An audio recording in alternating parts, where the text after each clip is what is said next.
And tonight we have a very, very special guest on a motorcycle wearing a helmet, and it is none other than Sadhguru ji, or people who in India call him the man with a mission, who's on a bike making a 100-day trip with a mission to save our soil.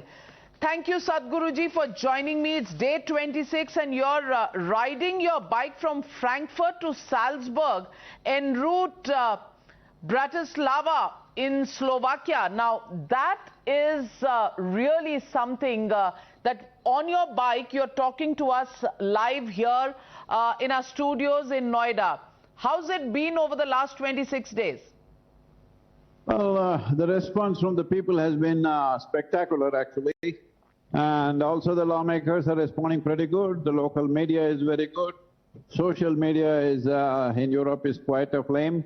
The important thing is this whole thing is aimed towards moving 3 to 4 billion people to say something about soil, so that we can bring about a simple policy change to ensure that minimum organic content is there in the soil, and soil as a living entity is on for future generations. More than anything, even to change the narrative that in most agricultural ministries in the world, I've spoken to various ministries across the world, and what I see is still most governments are treating soil as an inert substance that they can fix by adding a chemical or so. It's very important we change this narrative and make people understand the largest living system on, not only on this planet, but in the known universe, is the soil. And trillions and zillions of organisms exist here, and millions of species exist here. Top agricultural scientists in the world admit that they know less than 1% of the species. So, knowing 1%, if you destroy something that is the basis of our life, would be a big disaster. Every responsible scientist in the world is pointing out by 2045, our food production could be down by 40% because of soil degradation, and our populations will be over 9 billion. That's not a place to live for any of us, or our children for that matter. And also, in the last 25 years, the desert lands have enhanced by 10%. In 25 years, we've lost 10% of the Earth's land to desertification. Sadhguru ji, it's a little strange talking to you with your helmet on, and I can't really see you. India can't really see you. You've been away for 26 days now. How many people, how many leaders of the world have you been able to meet, and how many of them have you got committed to this mission that you're on? See, since we started this movement, because this started in the United States and then moved to Caribbean and a few South American countries. So CARICOM countries signed up with us. CARICOM countries account for 11 nations. Right now 6 have signed up, others are all ready. They want me to come there and sign it because they think this is an opportunity to get me there, and also a few nations in South America. United States government allocated $1 billion for cover crops, which is something we've been pushing. And UK government is now giving subsidy for cover crops. The Germany just now announced $4.5 billion for improving soil ecology.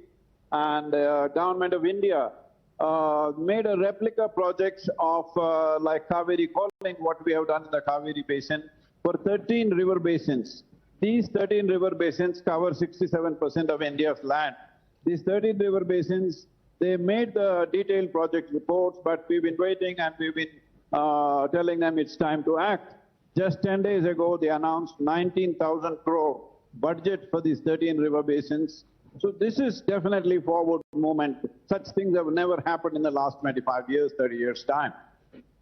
Sadhguru ji, you were on the Trevor Noah show, and that made a few ripples on social media, on the internet. Any comments on that? Well, see, the people are right now, unfortunately, in terms of political philosophies, race, religion, nationality, We're all split up like this. So I was, one day I was in Trevor Noah show, next day I was on Joe Rogan, next day I was on some other show.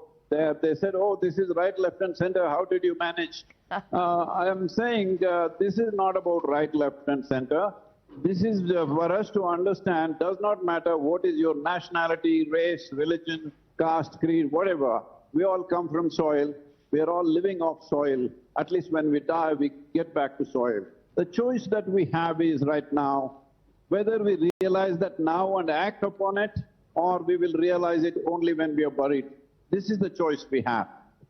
Absolutely. And what would you say about the Sri Lankan experiment with organic farming, which seems to have gone all wrong with the kind of situation Sri Lanka finds itself in, because Sri Lankan President Gotabaya Rajapaksa promised in 2019 that they would move to organic farming. Hasn't quite worked for them. They are in dire straits. It will not work for anybody. Just before leaving, I met our agriculture minister and I literally beseeched him, saying that don't go this way, you're talking about natural farming, this, that. Please leave the farming. How an individual farmer wants to farm, leave it to him, because you just make policy that organic content should go up in the soil.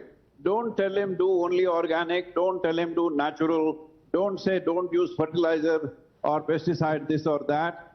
I want all the people, especially urban people, to understand, if you stop the usage of fertilizer and pesticides and whatever herbicides, other things they're using right now, our food production in the world will come down to maybe 25% of what it is right now.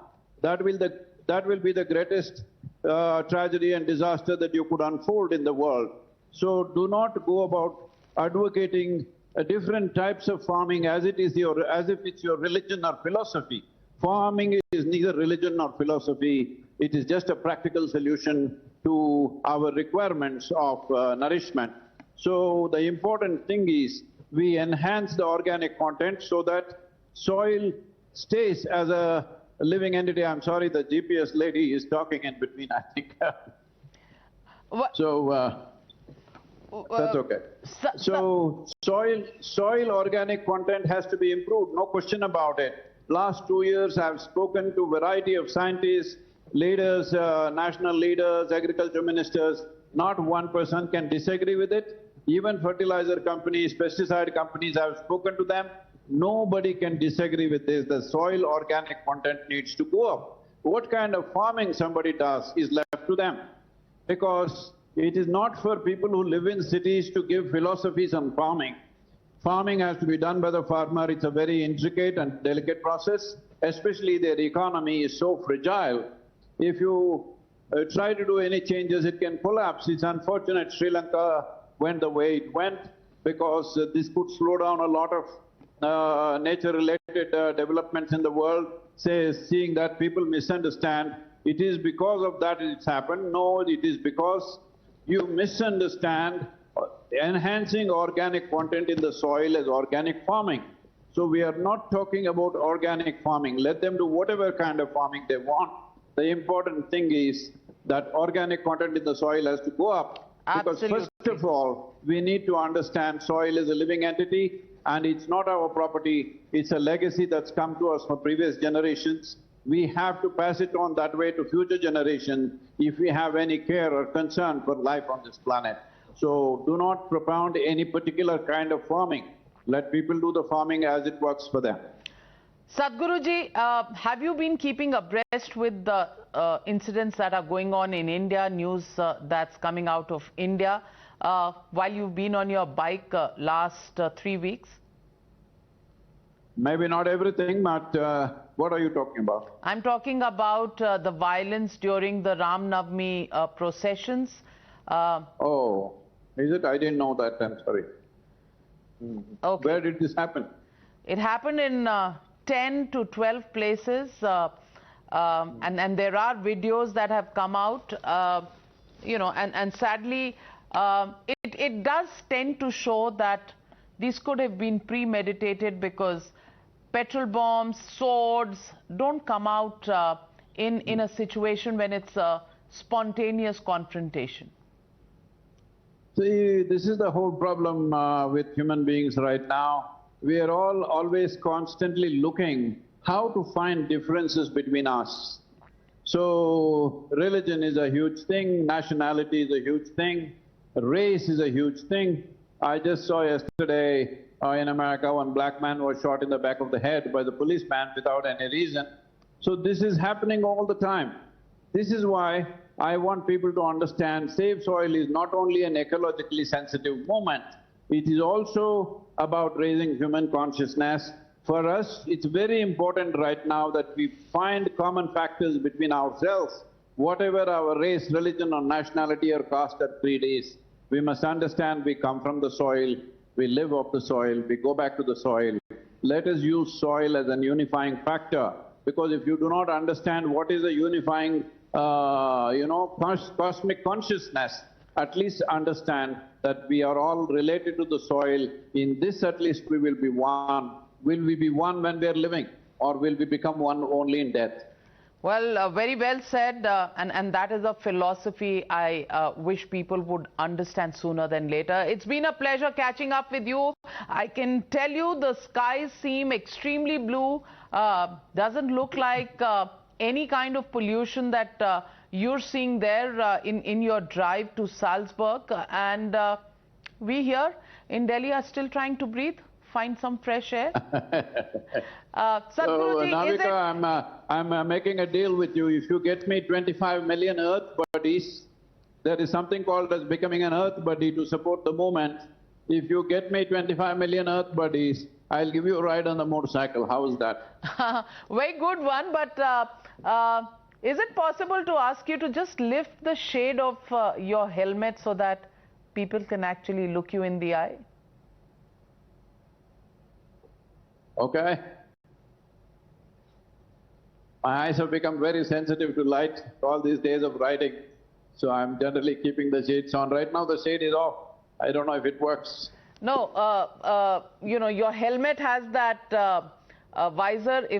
Visor. Okay, so that's Sadhguruji waving out to viewers of Times Now and all those who are watching. Let us make it happen. Save soil, let's make it happen. Yes, let's This is a generational responsibility. This is a generational responsibility. We have to make this happen, because this is the last window of opportunity we have. If we don't make this happen in the next 15 to 25 years, we would have failed. Well, absolutely, and I hope we will have people in India waking up to the need of being awakened on our environmental issues and issues of the soil, as pointed out by Sadhguruji. Thank you very much, Sadhguruji. All the very best. Navika. Wonderful talking to you. Namaskaram, and fantastic talking to you.